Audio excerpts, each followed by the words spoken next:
Tonight I'm going to talk about the importance of copyright and what I've been through. I was at Chicken and Mo a few weeks ago and at the restaurant, and the man who owns it, he was talking about George Washington Carver and how he was castrated, another inventor like myself.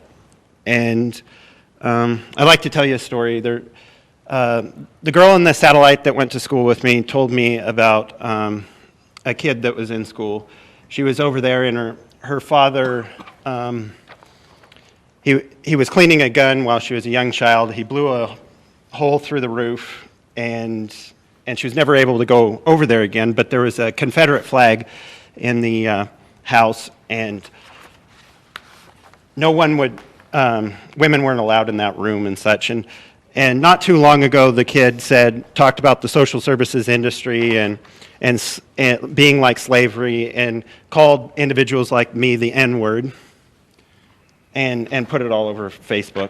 I think there's a need to copyright documentation, and you've heard over the years how I've stated, not over the year, over the past year, how I've stated about my weightlifting records, but I have hundreds of pages missing that I believe would be put into a book at East Central on people's lives, and I believe it was proper documentation system. And like George Washington Carver, I've faced a lot going up against this mental health industry, developing products for lockdown units, and I feel I was chemically lobotomized with short-term and long-term memory loss and brain damage.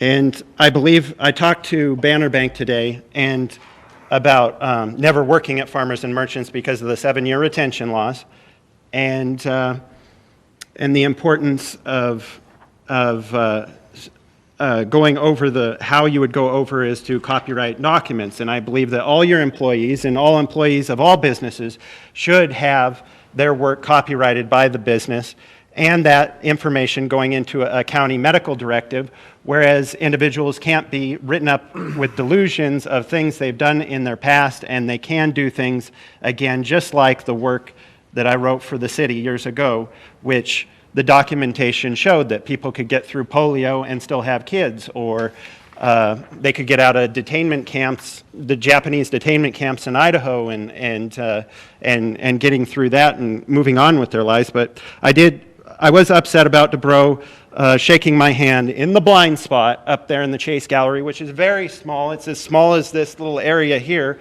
the only place where cameras can't be seen. And I also believe that I was kicked out of a meeting, or out of one of the PFLAC meetings. I wasn't allowed in because it was private, and it was a public meeting, and I'm upset about that.